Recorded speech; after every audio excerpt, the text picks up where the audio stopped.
দেবগণ, মনুষ্যগণ, রাক্ষসগণ। সবাই মনে করে রাক্ষসগণ মানেই বুঝি ভয়ঙ্কর, কিন্তু তাদেরও অনেক গুণ থাকে। আর জানতে হলে দেখতে হবে শুধু সুখের চাকা।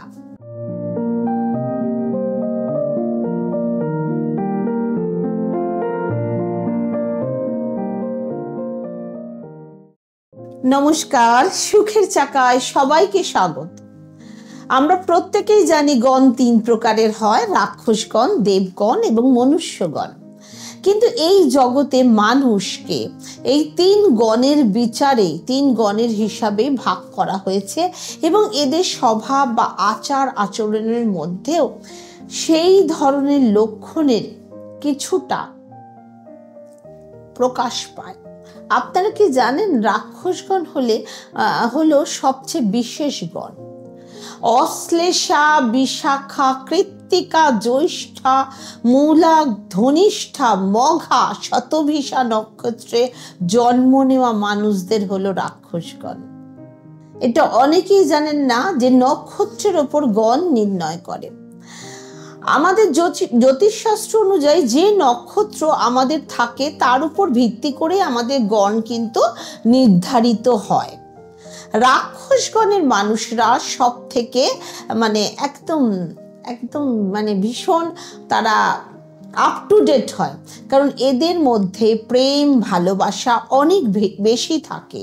এদের আপনারা সেন্স অনেক বেশি থাকে, এরা অনেক অ্যাক্টিভ হয়। এরা মানুষকে চট করে চিনতে পারে যে সে ঠকাবে নাকি বন্ধুত্ব করতে পারবে। এটা কিন্তু রাক্ষসগণ খুব ভালো বুঝতে পারে। কোনো অশুভ শক্তির আভাসও এরা খুব তাড়াতাড়ি পেয়ে যায় এবং স্বপ্নের মাধ্যমে এরা সেটা দেখতে পায়। হাজার বিপদের মধ্যেও এরা কখনো হার মানে না। এটা হলো রাক্ষসগণের সবচেয়ে বড় গুণ। এরা খুব সাহসী হয়। এরা ভিতরে এদের ইচ্ছা শক্তি, এদের কমিটমেন্ট প্রচুর থাকে। এরা কারোর অধীনে থাকা পছন্দ করে না। নিজেরা সবসময় স্বচ্ছন্দভাবে বেশি থাকতে পছন্দ করে বা লাইক করে। এদের ওপর আপনি যদি কিছু চাপিয়ে দেন জোর করে, এরা পছন্দ করে না। বিবাহের সাথে আপনি যখন কুণ্ডলী মেলাবেন তখন রাক্ষসগণ ও মনুষ্যগণের সাথে বিবাহ দেবেন না।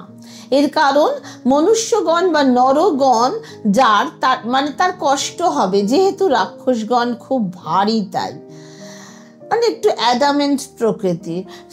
সেম গণের মধ্যে বিবাহ হলে খুব ভালো, আবার রাক্ষস ও দেবগণের মধ্যে বিবাহ হলেও একটু ছোটখাটো ঝগড়া বিবাদ হলেও সেটা অ্যাডজাস্টমেন্ট করে নিতে পারবে।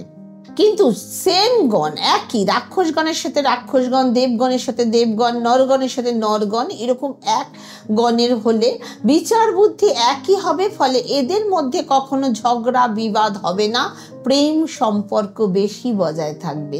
এই জন্য আমাদের কিছু পরিবারের মধ্যে কুণ্ডলী মেলানোর একটা রীতি আছে, যাতে বিবাহ হলে আপনার দাম্পত্য জীবন সুখের হয়, তাদের দুটো পরিবারও তাহলে সুখে থাকতে পারবে।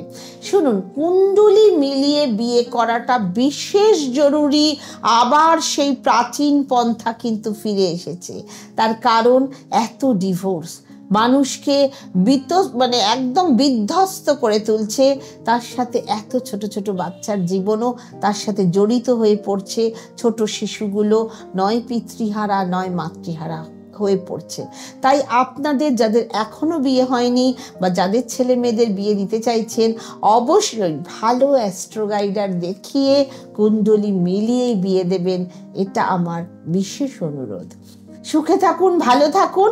আর সুখের চাকার যাবতীয় এপিসোড আপনারা আমার ওয়েবসাইট sukherchaka.com গিয়েও রাশিফল টাশিফল দেখতে পাচ্ছেন এবং যাবতীয় জিনিস সেখানে আপনারা দেখে নিতে পারছেন।